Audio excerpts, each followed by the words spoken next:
राम राम. मी Prakash Mahajan, Mahajan and Mahajan YouTube चॅनलसाठी. परवा एक फेसबुकवर मला बातमी पाहण्यात आणि ऐकण्यात आली.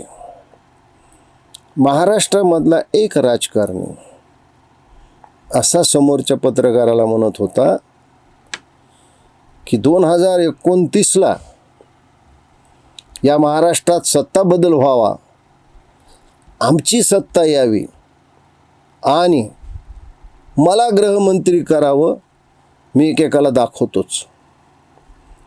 हे कोण बोलू शकतं याचा अंदाज आपल्याला आत्तापर्यंत आला असेल. असा बोलणाऱ्या व्यक्ती महाराष्ट्रामध्ये फार नाही आहेत. एक तो सकाळचा भोंगा आहे, पण त्याची तेवढी क्षमता नाही. आणि दुसरा अजून एक भोंगा नव्याने कुठल्याही राजकीय विषयावर कुठल्याही पक्षाला सल्ले देण्याचं काम करतो, तो म्हणजे राष्ट्रवादी शरद पवार गटाचे स्वयंभू नेते प्रवक्ते श्री रोहित पवार यांनी कुठल्या तरी छोट्या मोठ्या वाहिनीला मुलाखत देताना सांगितलं, अपेक्षा करूया 2029ला महाराष्ट्रात सत्ता बदल व्हावा आणि माझ्यासारख्या एका व्यक्तीला होम मिनिस्ट्री पद मिळावं. मग बघतोच एकेकाकडे. ही पुलंची गोष्ट मला आठवली.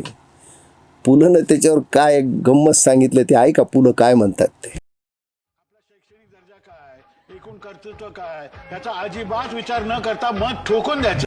म्हणजे आपण कोण आहोत, आपली क्षमता काय, योग्यता काय, पात्रता काय, पण मत ठोकून द्यायचं. म्हणजे ते आमच्याकडे ग्रामीण भागात एक म्हण आहे बघा, बिल्ली के ख्वाब में चितडे. म्हणजे मांजर स्वप्न पाहती तरी ते मासे किंवा मांसांचे तुकडे येचच.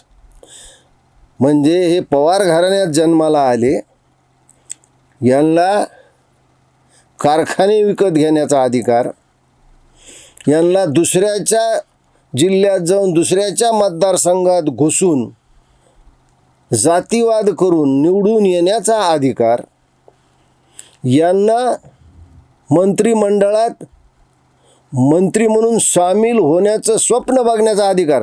खुद्द अजितदादा काय म्हणले त्यांच्याविषयी पहा. काही जण पहिल्या टर्मलाच त्यांना वाटतं की मी मोठा झालो पाहिजे. भावकीकडे पण लक्ष द्या. भावकीकडे लक्ष दिलं म्हणूनच तू आमदार झाला. अजितदादा काय म्हणले की हा पठ्ठ्या पहिल्यांदाच निवडून आला आणि त्याला वाटलं बस झालं. आणि पुढे जाऊन अजितदादाने त्यांच्याविषयी काय म्हटलंय की अरे बाबा, तू पोस्टल बॅलेटवर निवडून आलायस. पण हे रोहित पवार सध्या महाराष्ट्रात सुनेत्राताईचे अनधिकृत सल्लागार झालेत. म्हणजे सुनेत्राताई यांना सल्ला मागत सुद्धा नाहीत, विचारत सुद्धा नाहीत, पण ते त्यांना सल्ला देत असतात. कुणाला राज्यसभा द्यावी, कुणाला विधान परिषद द्यावी, कुणाला मंत्री करावे. अरे तू तुझ्या पक्षाचं बघ ना बाबा. सुनेत्राताईला सल्ला कशामुळं देतोस? तू अजितदादाची जागा घेण्याचा प्रयत्न करतो. मी मागं सुद्धा म्हणलं की अजितदादासारखा खुल्या मनाचा माणूस पुन्हा पवार घराण्यात होणं नाही. लोकांना ते फटकळ वाटत असतील, पण अजितदादा हे स्पष्ट वक्ते होते. एखाद्याचं काम करतो म्हणले की ते करायचे, एखाद्याचं काम होणार नाही असं म्हणजे होणार नाही. कधी आडपडद्याकडून बोलायचे नाहीत. मराठवाड्यातले एक सुप्रसिद्ध लेखक आहेत, त्यांनी मोठ्या पवारसाहेबाविषयी एक किस्सा सांगितला आहे. मोठ्या पवारसाहेबांनी एखाद्याच्या खांद्यावर हात टाकून तू विधानसभेची तयारी कर असं म्हटल्यावर समजायला नक्की तिकीट मिळणार नाही. पण अजितदादाचं तसं नव्हतं. अजितदादा शब्दाला पक्के होते.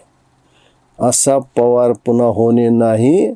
रोहित पवार, तुम्ही अजितदादाची जागा घेण्याचा खूप प्रयत्न करताय. तुम्ही खूप धडपड करून पाहिली.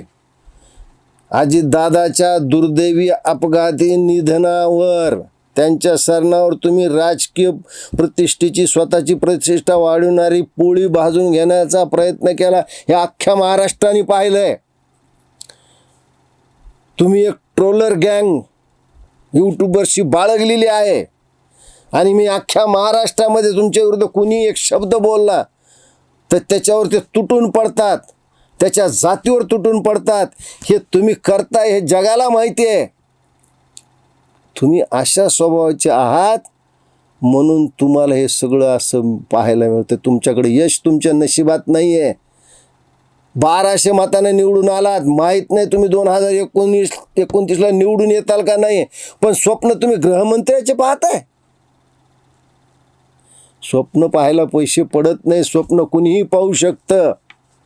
आजकाल लोक तर जागेपणी स्वप्न पाहतात, पण स्वप्न तुम्हीच पाहायचे, तुमचाच अधिकार आहे.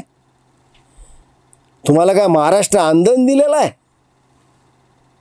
अशी 4 चांगली कामं सांगा तुम्ही की ज्याच्याने लोकांनी तुम्हाला ओळखलं पाहिजे. खालच्या पातळीवर राजकारण करून तुम्ही राम शिंदेंना पाडलेलं आहे. तुम्हाला कुणी साथ दिली सगळ्या महाराष्ट्राला माहिती आहे, आम्हालाही माहिती आहे. 2029ला निवडून येण्याचं स्वप्न तुम्ही पाहू नका. जर तुम्ही निवडूनच येणार नाहीत तर गृहमंत्री होणार कुठून? अहो, तुमच्या घरातले तुमचे गृहमंत्री तरी तुम्हाला मानतात का नाही याच्यावर पहा. लोकांना दोष देण्यात, लोकांचं उनं दुनं काढण्यात तुमचं राजकीय आयुष्य गेलेलं आहे. रोहित पवार साहेब, तुम्ही कधीही अजितदादाची बरोबरी करू शकत नाहीत. त्याच्यामुळे हे स्वप्न पाहू नका. गृहमंत्री व्हायचं झालात तर तुम्ही बारामतीचे फौजदार मात्र होऊ शकतात. धन्यवाद.